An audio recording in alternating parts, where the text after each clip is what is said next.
Baik, Assalamualaikum warahmatullahi wabarakatuh. Perkenalkan, nama saya Muhammad Rudi. Saya dari mahasiswa Universitas Pelita Bangsa. Di sini saya ingin mempresentasikan tentang materi kecerdasan buatan ataupun AI, di mana di sini saya mempunyai tugas di ujian akhir semester saya dalam mata kuliah kecerdasan buatan, di mana di sini saya disuruh menjadi contoh program ataupun implementasi AI sesuai dengan materi yang sudah dibahas dan kemudian jurnal atau internasional tentang AI. Di sini yang saya gunakan dalam materi saya adalah AI dalam bidang kesehatan. Baik, langsung saja kita masuk ke PPT-nya. Yang saya pakai adalah kecerdasan AI dalam bidang kesehatan.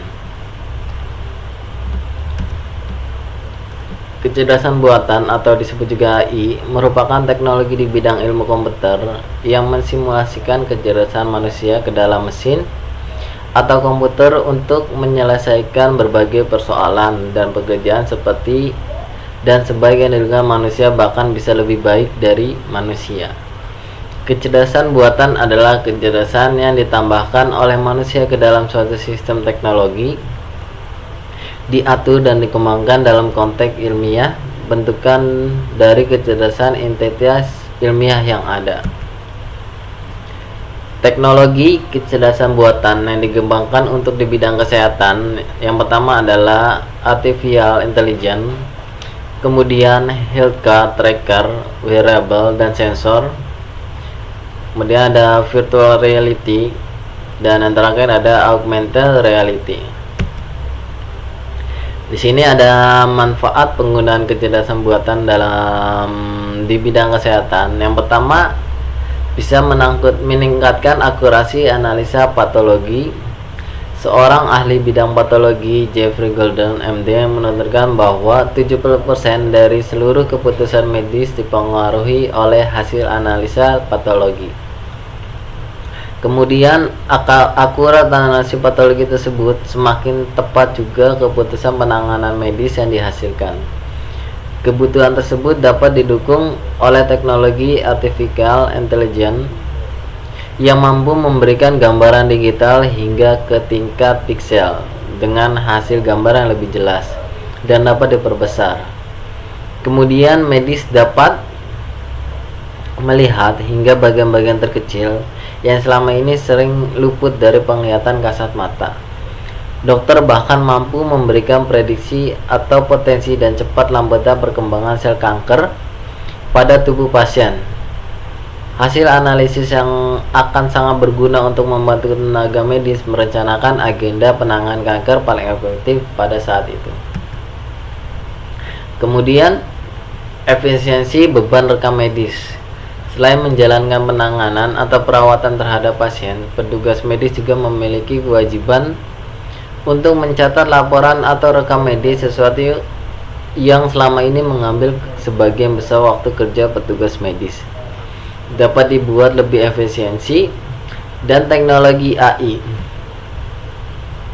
Kemudian yang ketiga ada mengurangi resiko resisten antibiotik, di mana antibiotik adalah salah satu penemuan di bidang kesehatan yang masih membutuhkan banyak perhatian.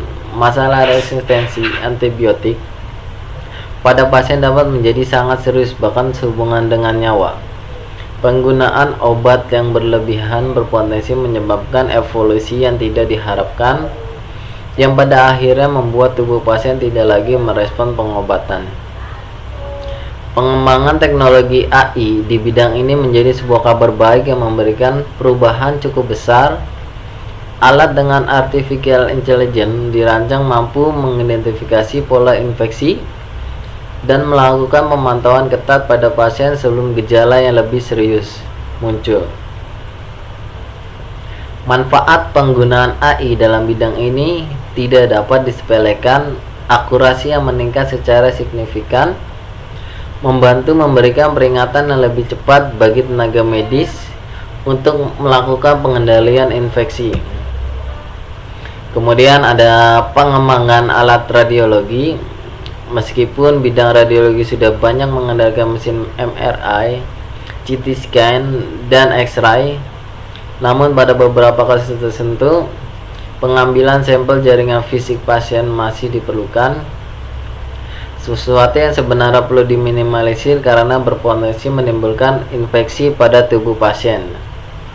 Teknologi AI di bidang radiologi salah satunya banyak dikembangkan untuk dapat menggantikan proses tersebut.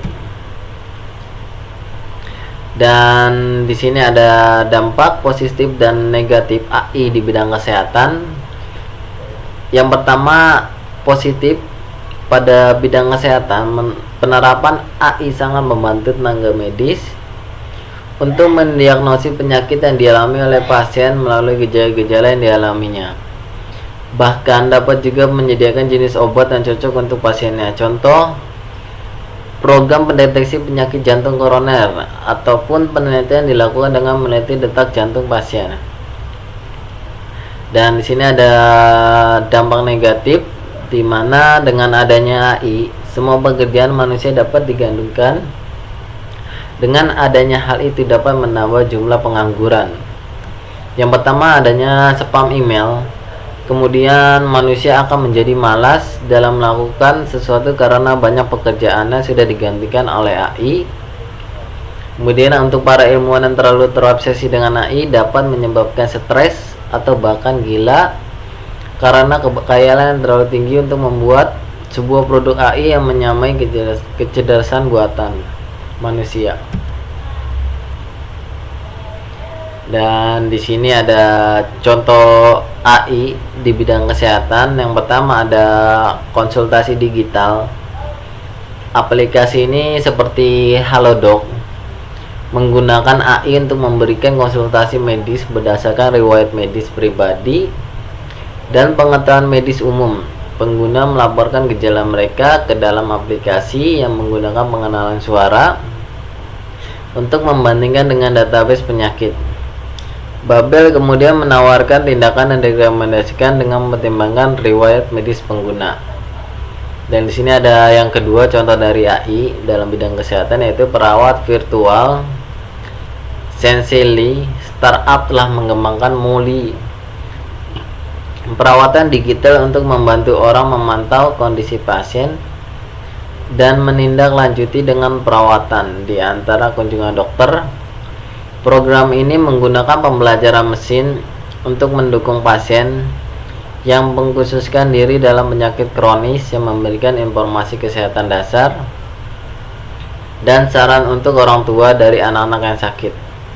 Aplikasi ini menjawab pertanyaan yang diajukan tentang obat-obatan dan apakah gejala memerlukan kunjungan dokter. Baik, dari materi tadi bisa saya simpulkan yaitu kecerdasan buatan atau AI merupakan teknologi di bidang ilmu komputer yang mensimulasikan kecerdasan manusia ke dalam mesin atau komputer untuk menyelesaikan berbagai persoalan dan pekerjaan seperti dan sebaik yang dilakukan manusia, bahkan bisa lebih baik dari manusia. Bahkan adapun mengimplementasikan dari kecerdasan buatan di bidang kesehatan yaitu mengelola rekam medis dan data lainnya. Baik, mungkin itu saja presentasi ataupun laporan akhir dari saya. Kurang lebihnya mohon dimaafkan. Wabillahi taufiq wal hidayah. Wassalamualaikum warahmatullahi wabarakatuh.